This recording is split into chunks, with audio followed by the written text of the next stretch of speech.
My dad is from Zimbabwe, but I was often mistaken for Māori or Pacifica. But that wasn't a big deal. In Wainui, no one really worried about differences in ethnicity.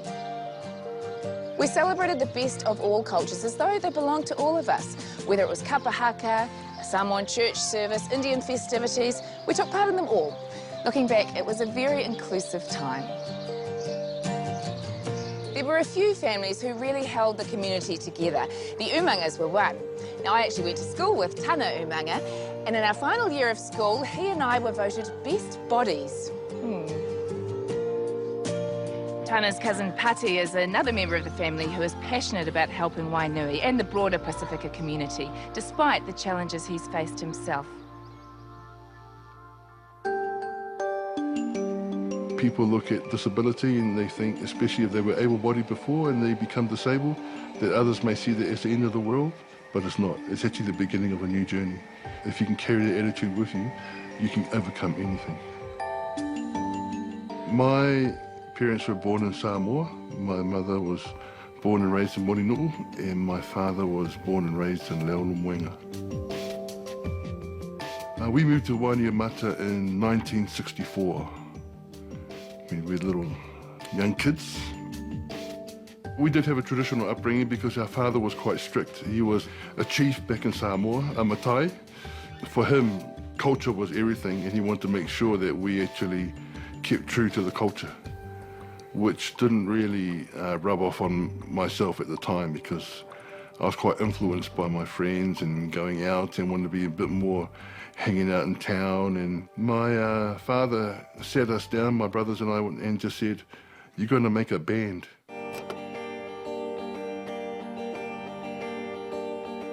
My brothers and I, we formed a family band to play at social events, at family functions, weddings and 21st and all that kind of stuff, so that our parents could show us off in terms of our musical abilities. But I believe that that is the only reason why Tana became the first Samoan to captain the All Blacks. And if I had the chance to tell him, I'd say, "Brother, because of our music career, that you became the first Samoan to captain the All Blacks." I'm sure he'd appreciate that.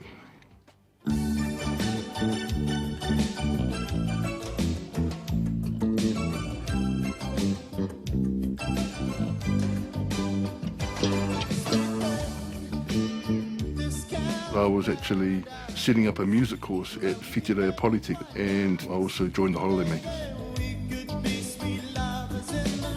I'd never heard the song Sweet Lovers before. It is originally written by Bill Withers.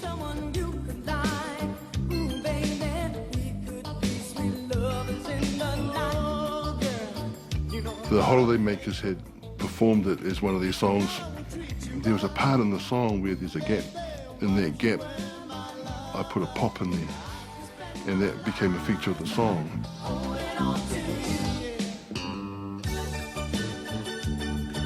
So we recorded it in 1987. We hit #1, and we stayed #1 for 6 weeks.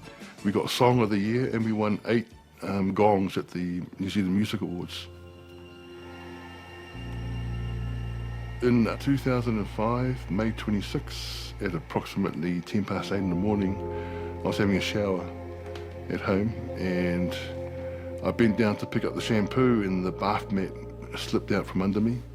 My butt hit the floor, and the back of my head hit the wall, and all I remember was feeling this crack in my neck.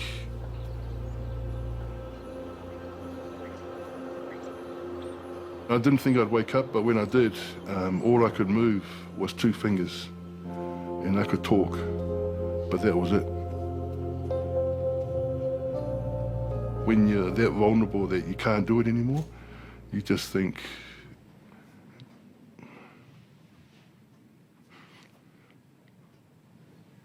that sometimes you wish you hadn't woken up.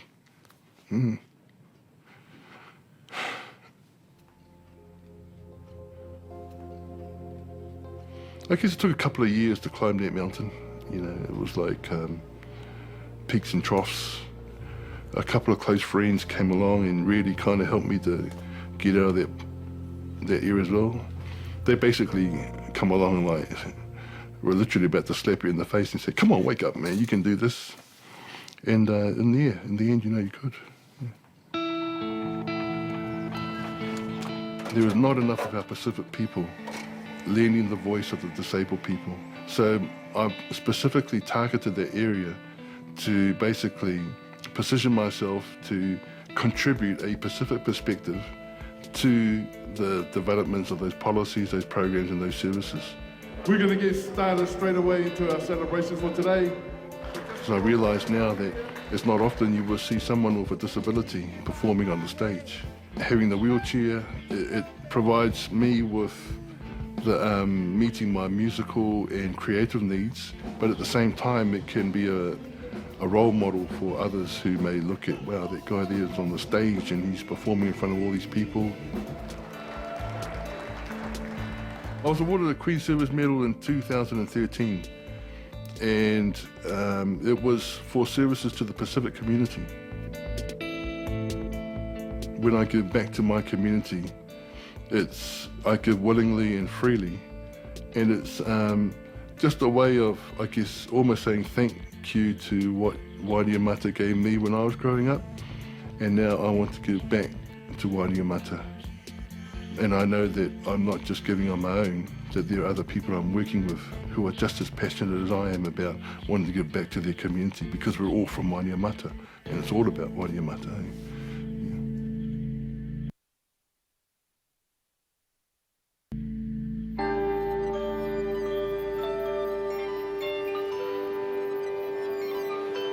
Welcome to my old school.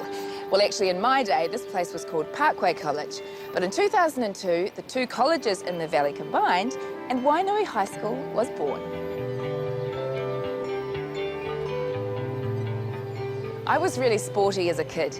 Netball through the winter, athletics in the summer. In fact, the whole of Wainui was kind of sports mad. Of course, we're well known for our league side, but we produced some great rugby stars. Piriwepu, Nemia Tialata, and of course, Tana Umanga. I remember we were always so proud when someone from Wainui achieved, especially in sport. It was one way we could make our mark beyond the valley. Wainui resident Del Philivong made an appearance recently on the national stage as a contestant in My Kitchen Rules. She was proud to fly the flag for the place she was born, Lau.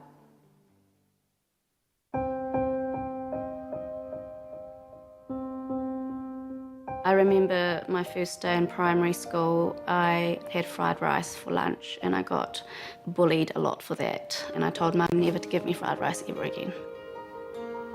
My name is Del Philivong. I was born in Vientiane, Laos. When I came to New Zealand, I was a baby. I would have been about 11 months old.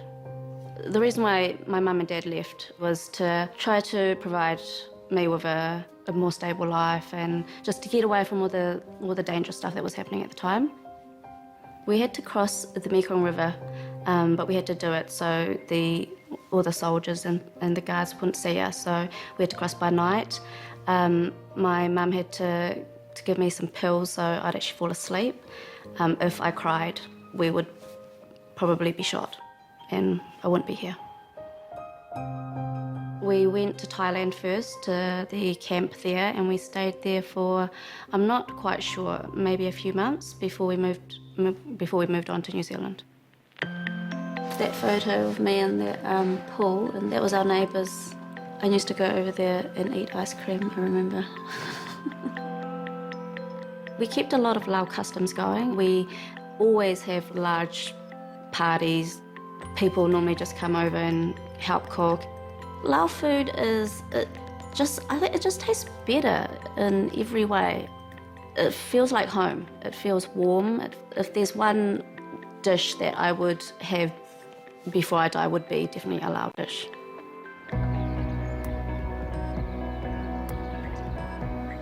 My mum and myself we're going to cook a dish called lap tonight. So we're here shopping, getting all the herbs and all the chilies and all the vegetables for that. So we're cooking for quite a few people, so we need quite a bit. I'm pretty sure it means good luck. It's a dish that everyone makes when we have large parties. The key ingredients to lap is galangal, we have lemongrass, mint, we have chili, of course, and then we've got the meat. Today we're going to use pork. I have 3 sisters, so we get together at least once a week, if not more, normally at my parents' house because my dad likes to lie on his couch. He doesn't like to go anywhere on a Sunday.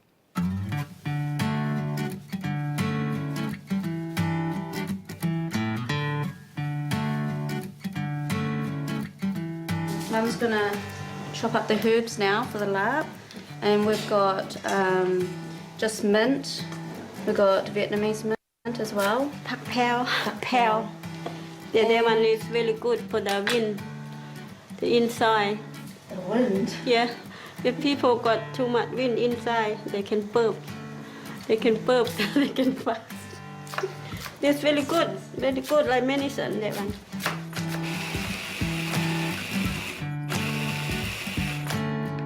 My mum taught me how to cook. I was the rice cooker since I was probably in intermediate. That was my job after school.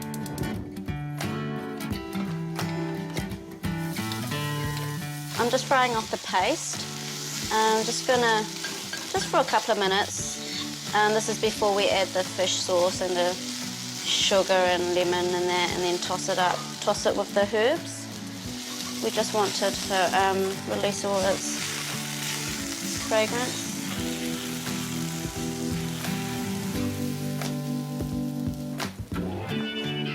This is the dish we made for my kitchen rolls, a pork lap.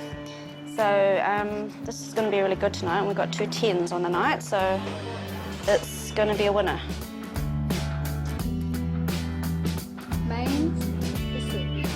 To be on my kitchen rolls and to represent La was really special. It was a proud moment for us. I'm scoring you a 10. My parents were so excited that I was going to be on. Di's parents, they were really excited too. So we had the love and the support from our friends and family, and that's all that matters.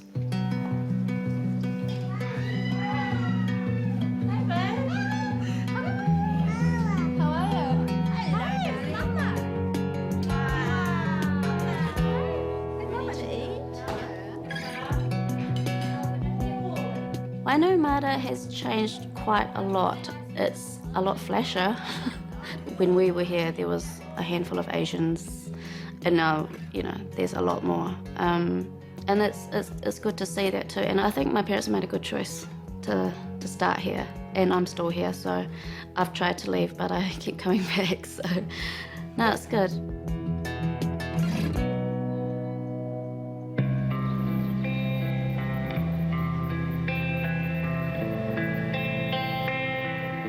Back in the 1850s, when Wainuiomata Primary School was founded, it was at the heart of a tiny timber town. It was surrounded by dense native bush, so the settlers had to work hard just to carve out a living.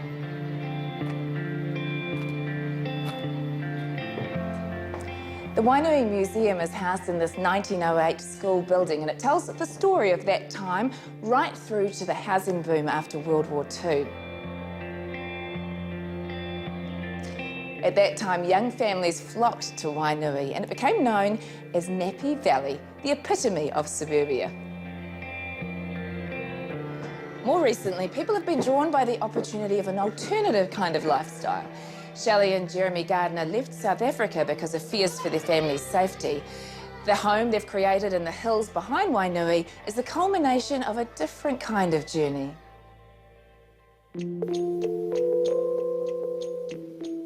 I describe New Zealand as like a lovely macaroni and cheese, just your comfort food, and you love it and it's your favourite. And South Africa is kind of like a hot, spicy curry. There's a lot going on there, but it's also, you just don't, it's going to burn a bit.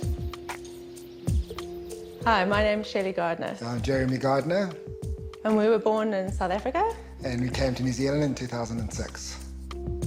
I had a bit of an unusual childhood in that we travelled around a lot. So I spent my early years in Angola and France, but I spent my primary years and high school years in South Africa.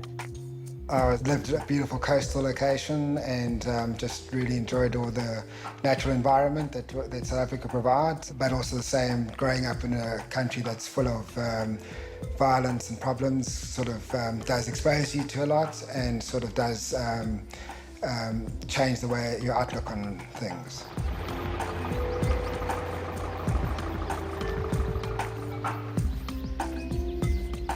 We have Ruby, who's our natural-born child, and then Layla, who we adopted when she was 4 weeks old. She's from isiXhosa. I think with the AIDS epidemic and just some of the social economic problems, there's just a large number of children that need homes, and we made that decision that we'd want to make that opportunity. And it's a gift to us. She's an absolute gift, and yeah, she's our Layla. We love her very much. Hello, how's your day? I suppose the catalyst was when my mum's life was taken. You know, we'd been committed to staying in South Africa, but we had a rethink, and we thought, well, maybe this is a chance to sort of have new opportunities and go to a place we'd always wanted to go to.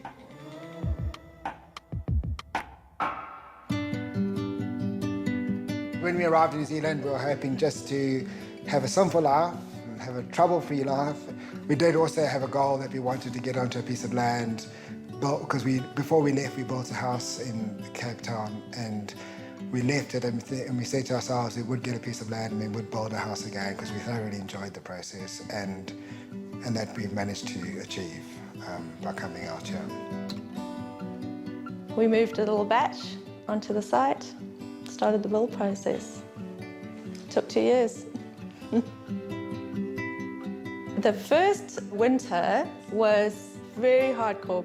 We were staying in the batch, which was, you know, shaking and moving in the winds and the rains, and we had an outside long drop.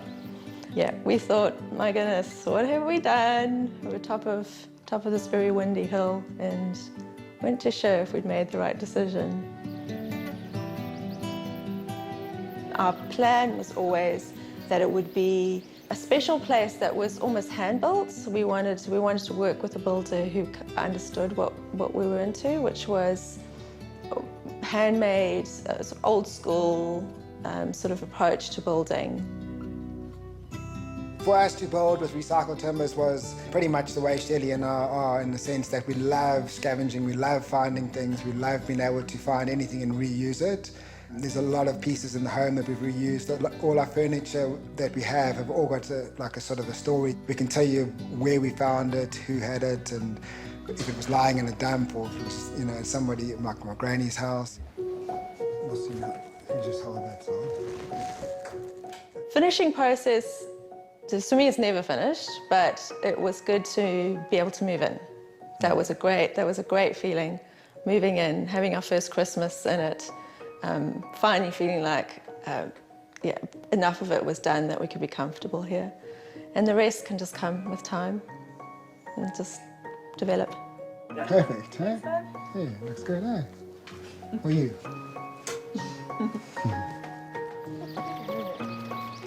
The kids have adapted to being here in the way kids do. They're unbelievably resilient. My children amaze me all the time. And I love the culture here, and they talk about being South African, and it's usually in the context of school or friends, but they see themselves as Kiwi, I think. We never look back, and we've never regretted the decision, and we've never ever thought, oh, you know, we have to go back. It's just been up and forward for us. We've thoroughly enjoyed the journey thus far. And the challenges we've faced have all been enjoyable challenges.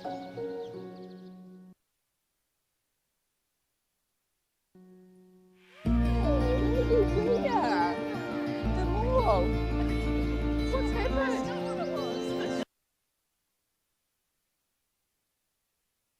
Nice to see you guys. Oh my God. How long has it been? Oh no. 20 years? Probably. You look exactly the same. Oh, you do.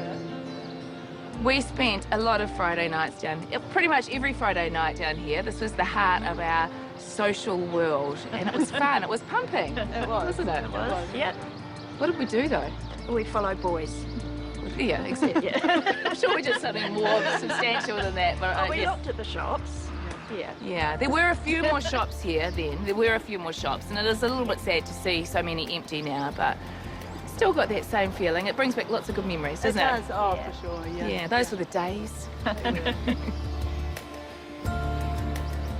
Local woman Janice Denny grew up in a little town in Idaho without much in the way of material possessions, but both her grandmothers made sure she had a rich knowledge of her Native American heritage.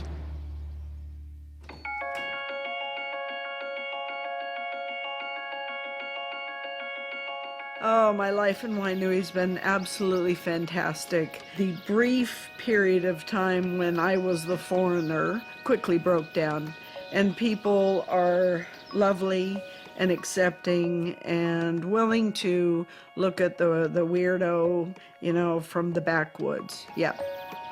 I've lived in New Zealand for about 28 years. My name is Janice Irene Denny, and you knew you were in trouble when you'd hear Mom yelling, "Janice Irene!"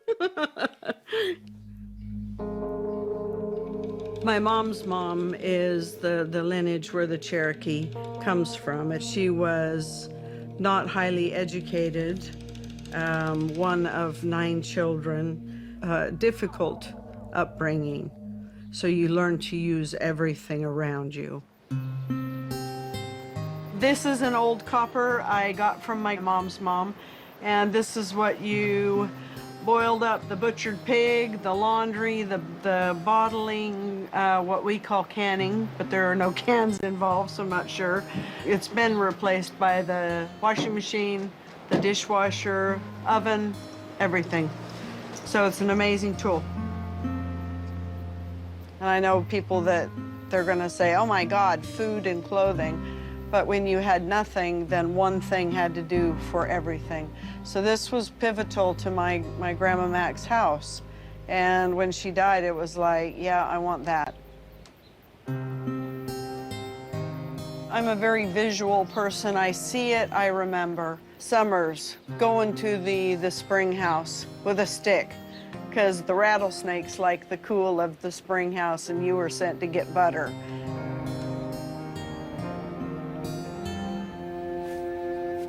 My herbal knowledge, absolutely from my grandmother.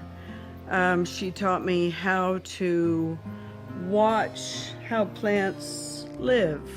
And this is not the where we put the plant, it's where the plants put themselves, because that gives you an indication of what components in that plant. This one is a geranium, and it's called Herb Robert, and you can use it to rub, and it keeps sandflies off you, or you put it in a tincture, alcohol extraction, and it's one of the better immune boosting plants around. You don't need echinacea. This grows like a weed.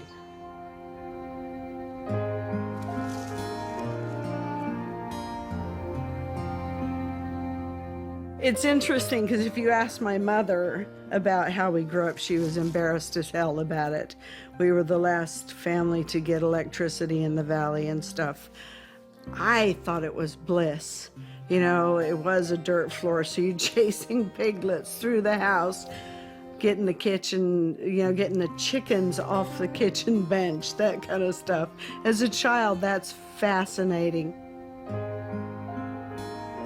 But it was so cool to wake up to the birds and the house cow slop in your face, you know. I loved it. I loved it. We ran around like naked little shits, rode our horses in the creeks, and ate crawfish out of the creek and stole apples from the neighbors' trees and stuff. It was a blast. It was a good life. I believe that Grandma would absolutely admire being practical with something. This would have normally set out on a fire outside for doing laundry or bottling large batches of like tomatoes or whatever. but necessity calls. So you use what you can, where you can. American Indian has this, at home, you are seen as a lower caste if you have American Indian, but abroad it is seen as something fascinating, which I would love Americans to adopt. I think it's important to be proud of who you are. That's who you are. That's whose shoulders you are standing on to become the person that you are.